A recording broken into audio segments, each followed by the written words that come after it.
Vas-tu penser que les hommes de la caverne, dont l'histoire est gravée sur l'épitaphe, constituent un de nos signes les plus étonnants ? Lorsque ces jeunes gens se réfugièrent dans cette caverne, ils firent cette prière. Seigneur, assiste-nous par un effet de ta grâce et fais que notre conduite soit conforme à la rectitude. Nous les plongeâmes alors dans un profond sommeil dans la caverne de longues années durant. Puis nous les réveillâmes pour savoir lequel des deux parties saurait évaluer le mieux la durée exacte de leur séjour. Cette exclamation implique la négation et l'interdiction. C'est-à-dire, ne pense pas que le récit des hommes réfugiés dans la caverne et ce qui leur est arrivé soit étranger au signe d'Allah et soit sans équivalent dans sa sagesse. Bien plus, Allah a comme signe merveilleux et extraordinaire ce qui est innombrable. Des signes pareils à celui des hommes de la caverne et plus encore. Certes, Allah ne cesse de faire voir à ses serviteurs des signes dans les horizons et en eux-mêmes, ce qui leur permet de distinguer entre la vérité et l'erreur, entre la guidance et l'égarement. Le signe de cette négation ne veut pas dire que le récit des hommes de la caverne ne soit pas un fait prodigieux. Bien plus, il fait partie des signes merveilleux d'Allah. Son sens veut dire que ce genre de miracle est innombrable. Aussi, se limiter à ce seul récit dans le domaine du miracle montre une faiblesse dans la science et la raison, car la mission du croyant est de réfléchir à tous les signes d'Allah auxquels il invite les hommes à méditer, car ils sont la clé de la foi et la voie de la science et de la certitude. Leur attribution à la caverne et à l'épitaphe, qui gardent leur nom et leur récit, vise à perpétuer leurs souvenirs pendant longtemps. Ensuite, il mentionna leur récit de façon globale, puis le détailla en disant « Lorsque ces jeunes gens se réfugièrent dans cette caverne, c'est-à-dire pour échapper aux persécutions et aux épreuves endurées de la part de leur peuple, ils firent cette prière « Seigneur, assiste-nous par un effet de ta grâce », c'est-à-dire pour nous raffermir, nous préserver du mal et nous assister dans la voie du bien, et fait que notre conduite soit conforme à la rectitude. C'est-à-dire, facilite-nous toute cause pouvant mener à la rectitude et réforme-nous les choses de notre religion et de notre vie ici-bas. Ils ont réuni donc entre l'action et la fuite de la tentation vers un lieu où ils pourront se cacher, invoquer Allah et le supplier, en ne comptant ni sur eux-mêmes ni sur autrui. C'est pour cela qu'Allah a exaucé leurs invocations et leur donna ce à quoi ils ne pensaient même pas, en disant « Nous les plongeâmes alors dans un profond sommeil dans la caverne », c'est-à-dire nous les fîmes dormir de longues années durant, à savoir 309 ans. Durant ce sommeil, Allah protégea leur cœur de toute agitation et peur et les protégea de leur peuple, afin que cela soit un signe évident.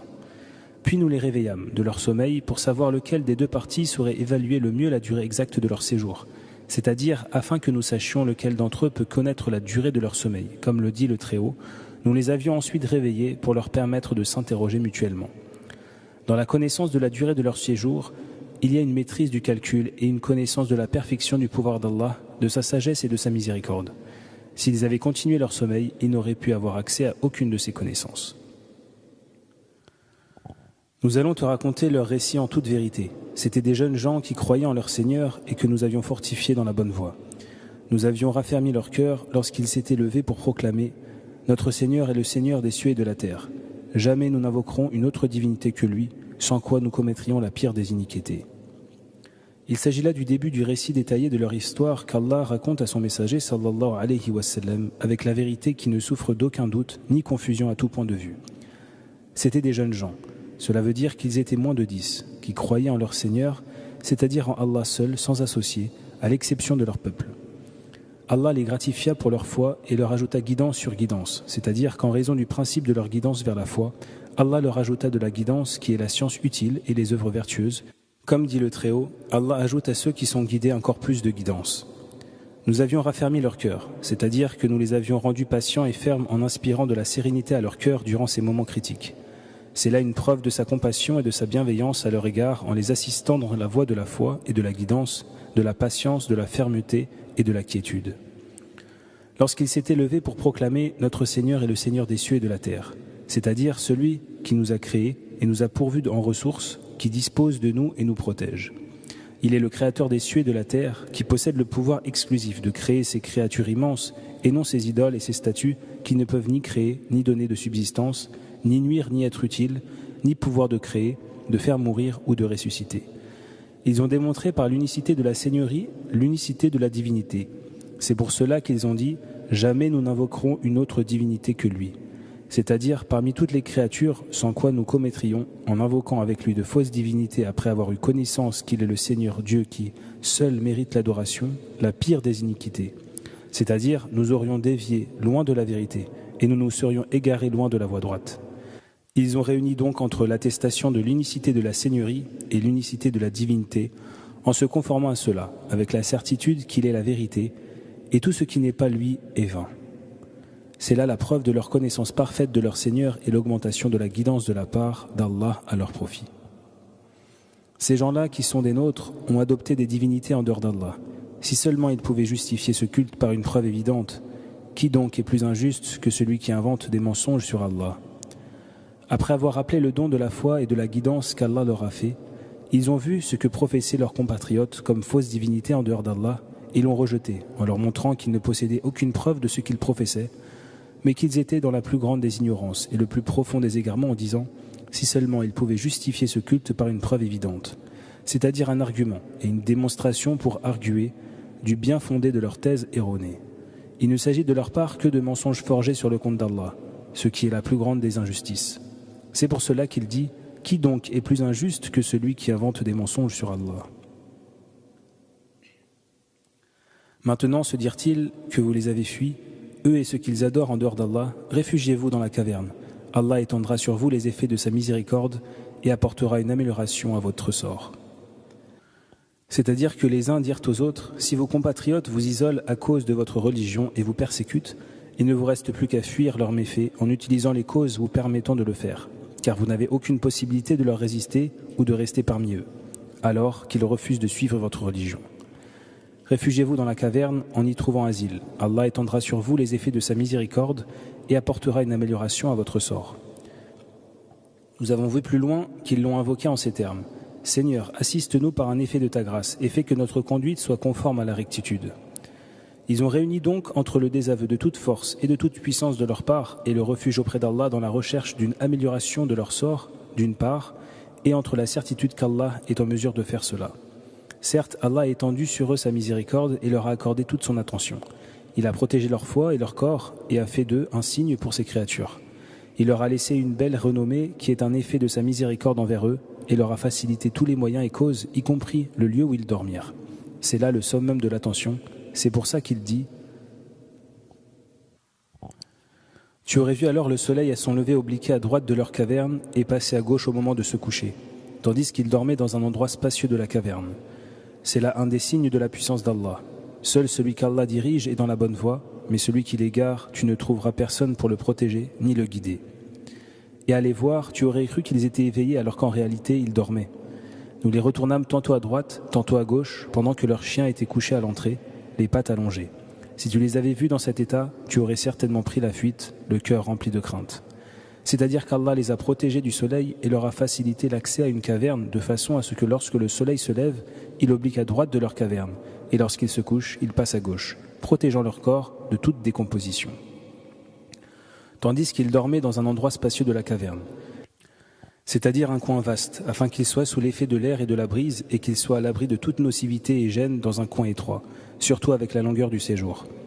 Tout cela fait partie des signes d'Allah qui prouvent son pouvoir et sa miséricorde envers eux, ainsi que son exaucement de leurs invocations et leur guidance y compris dans ces circonstances. C'est pour cela qu'il dit « Seul celui qu'Allah dirige est dans la bonne voie », c'est-à-dire qu'il n'y a pas d'autre moyen d'obtenir la guidance sinon de la part d'Allah, car c'est lui le guide qui oriente et dirige dans l'intérêt des deux demeures. Mais celui qui l'égare, tu ne trouveras personne pour le protéger ni le guider, c'est-à-dire que tu ne trouveras personne pour s'occuper de lui et lui montrer ce qui est dans son intérêt, ni pour le guider vers le bien et le salut, car Allah a décrété l'égarement pour lui, et rien ne s'oppose à ses décrets. Et à les voir, tu aurais cru qu'ils étaient éveillés, alors qu'en réalité ils dormaient. C'est-à-dire que celui qui les regarde croit qu'ils sont éveillés, alors qu'en réalité ils sont endormis. Selon les exégètes, c'est parce que leurs yeux étaient ouverts afin qu'ils ne se corrompent pas. Aussi celui qui les regarde pense qu'ils sont éveillés, alors qu'ils sont endormis. Nous les retournâmes tantôt à droite, tantôt à gauche. Cela aussi fait partie de la méthode de protection de leur corps, car la terre a pour vocation de ronger les corps qui lui sont collés. Aussi la volonté d'Allah a voulu qu'il les retourne tantôt à droite, tantôt à gauche, de façon à ce que la terre ne corrompe pas leur corps. Certes, Allah est en mesure de protéger leur corps sur terre sans les retourner, mais le Très-Haut est sage et il a voulu que les causes soient liées à leurs effets et que ses lois soient en vigueur dans l'univers. Pendant que leur chien était couché à l'entrée, les pattes allongées, c'est-à-dire que leur chien qui se trouvait avec eux fut soumis au même sommeil qu'eux, alors qu'ils les gardaient. Il était couché à l'entrée de la caverne, les pattes allongées. ceci pour leur protection contre la terre.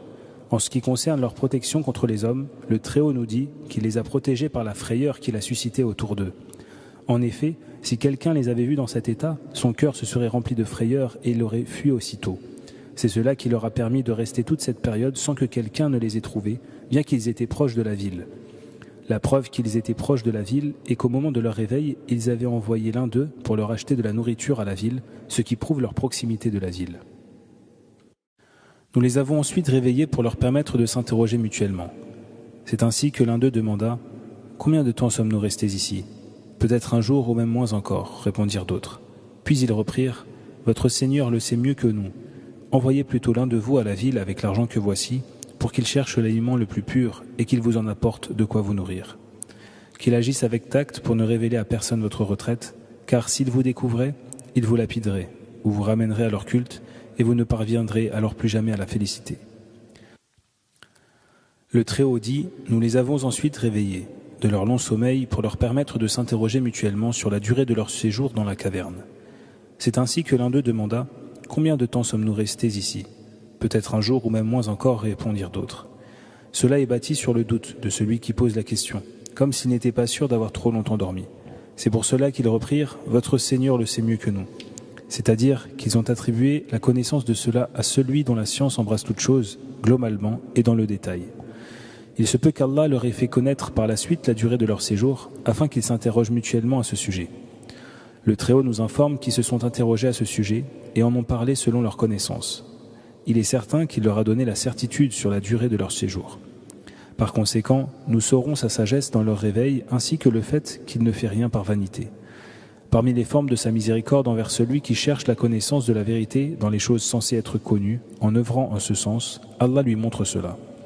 C'est ainsi qu'il dit après cela, c'est ainsi que nous leur avons fait connaître leur retraite pour bien montrer aux habitants de la cité que les promesses d'Allah s'accomplissent toujours et que la résurrection ne fait pas l'ombre d'un doute. Si leur situation n'avait pas été rendue publique, il n'aurait jamais été une preuve de ce qui s'est passé. Ensuite, après s'être interrogés mutuellement, et une fois qu'il s'est passé entre eux ce qui a été rapporté par Allah, ils envoyèrent l'un d'entre eux avec les pièces de monnaie qu'ils avaient avec eux, afin qu'il leur achète de la nourriture de la ville qu'ils avaient quittée. Ils lui demandèrent de leur choisir la plus pure et la plus agréable, et de faire très attention en se déplaçant, de façon à ne pas attirer l'attention sur eux. Ils citèrent la raison de leur prudence, à savoir qu'ils risquent deux choses, soit la lapidation pour les tuer et étouffer dans l'œuf leur religion, soit l'exposition aux épreuves pour abjurer leur foi. Dans les deux cas, ils ne réussiront pas, mais perdront aussi bien leur religion, leur vie profane que leur vie future. Ces deux versets recèlent plusieurs avantages. Il y a entre autres l'incitation à la science et à la recherche en ce sens, car Allah les a réveillés à cause de cela. Il y a aussi le fait que celui qui n'est pas sûr d'une chose doit l'attribuer à celui qui en a connaissance, et le fait de s'abstenir de transgresser ses limites. Il y a aussi la légalité de la procuration dans les ventes et les achats, ainsi que la légalité de la notion de compagnie.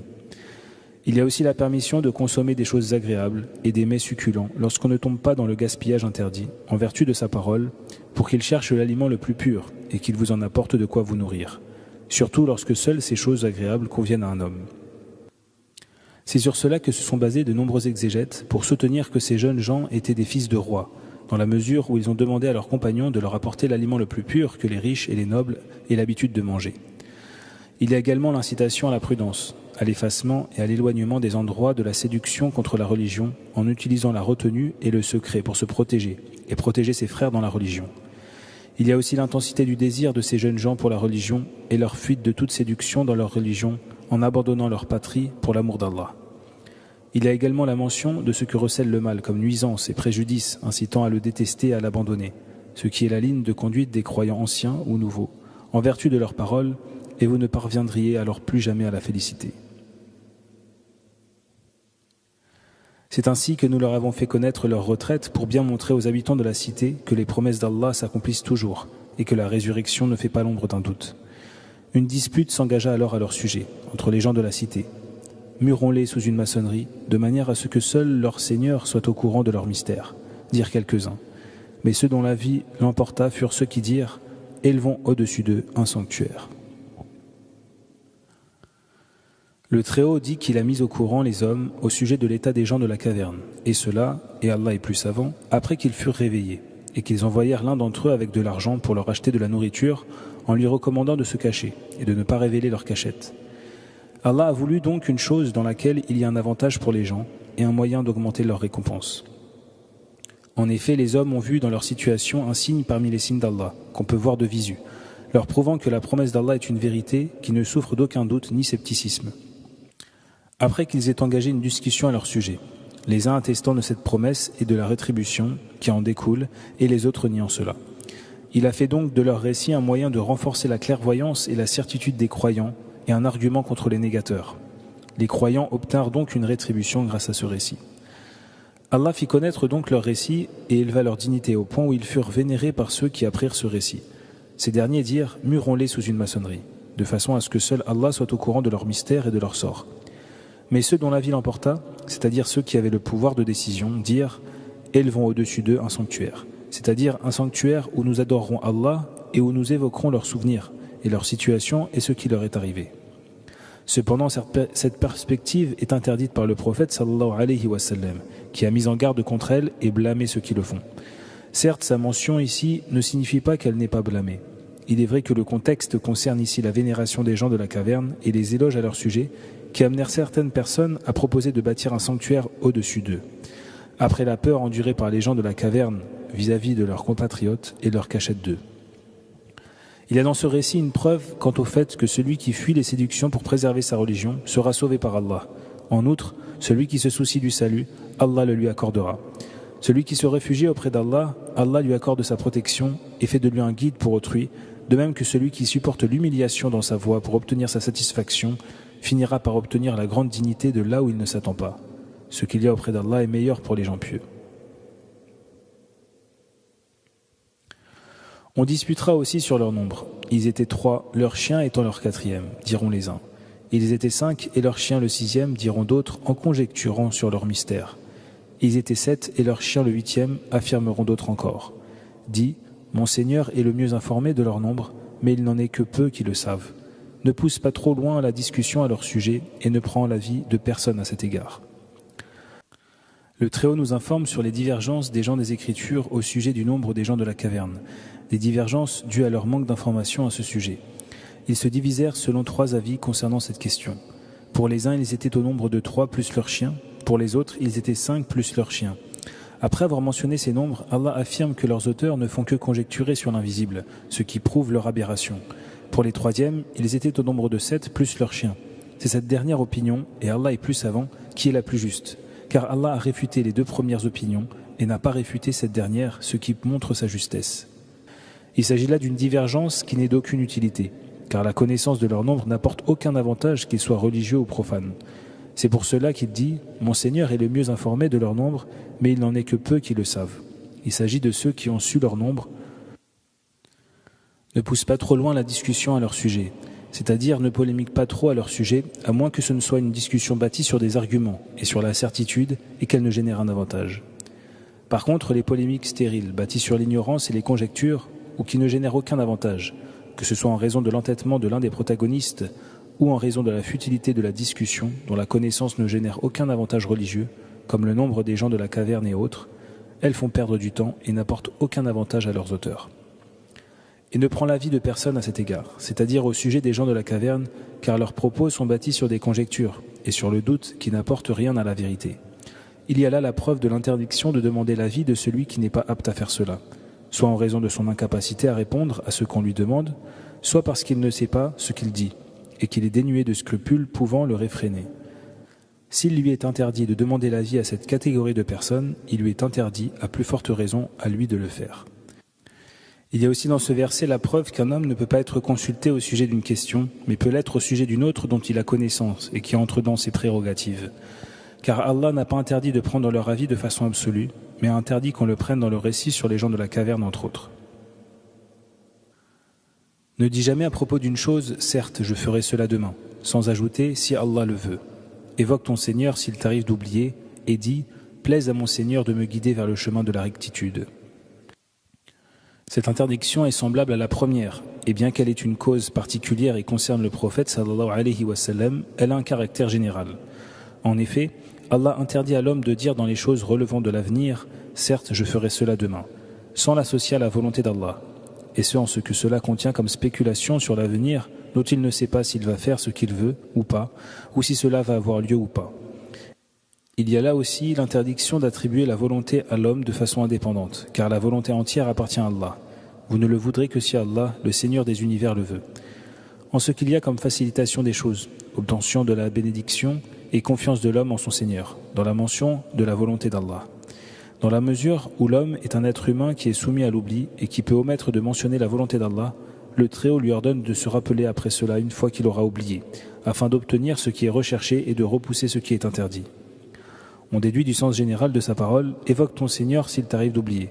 L'ordre d'évoquer Allah lorsqu'on oublie, car cette évocation fait dissiper cela, et l'homme peut se rappeler ce qu'il a oublié. C'est ainsi qu'on doit rappeler à l'oublieux et négligent dans l'évocation d'Allah de se rappeler son Seigneur et de ne pas être du nombre des insouciants. Et dans la mesure où l'homme se trouve dans le besoin qu'Allah l'assiste dans la réussite et dans la justesse dans ses paroles et ses actes, Allah lui ordonne de dire « Plaise à mon Seigneur de me guider vers le chemin de la rectitude ». Il lui ordonne d'invoquer Allah, d'espérer en lui et de mettre sa confiance en lui, afin qu'il le guide dans la voie la plus proche du bon sens. Il est normal, certes, qu'un homme qui se trouve dans une telle situation et qui prodigue tous ses efforts pour obtenir la guidance et le bon sens soit assisté dans sa quête et que l'aide lui arrive de la part de son Seigneur dans toutes ses affaires. Or, ils demeurèrent dans leur caverne 300 ans, auxquels s'en ajoutèrent 9. Dit, Allah est le mieux informé du temps qu'ils y ont passé, car il détient le mystère des cieux et de la terre, et nul n'entend ni ne voit mieux que lui. Les hommes n'ont d'autre protecteur que lui, car il n'associe personne à son autorité. Après avoir interdit à son messager, sallallahu alayhi wa sallam, de demander conseil aux gens des Écritures au sujet des gens de la caverne, en raison de leur méconnaissance de leur situation, et dans la mesure où c'est Allah le connaisseur de l'invisible et du visible, le connaisseur de toutes choses, il l'informa sur la durée de leur séjour dans la caverne, en lui disant que la science de cela lui appartient, à lui seul, car cela fait partie des choses de l'invisible. Or, les choses de l'invisible relèvent de connaissances exclusives d'Allah. Par conséquent, tout ce dont il informe ses messagers est la vérité, relevant de la certitude qui ne souffre d'aucun doute, alors que ce dont il n'informe pas ses messagers, personne ne peut le savoir. Sa parole, et nul n'entend ni ne voit mieux que lui, c'est-à-dire n'imagine la perfection de son ouïe et de sa vue qui embrasse toutes les choses auditives ou visuelles, après avoir informé que sa science embrasse toutes les choses connues. Ensuite, il informe de sa possession exclusive de la protection, qu'elle soit générale ou particulière, car il est le protecteur qui dispose de tout l'univers, le protecteur de ses serviteurs croyants, qu'il fait sortir des ténèbres vers la lumière, à qui il facilite la voie vers la voie droite, et qu'il préserve de la voie difficile.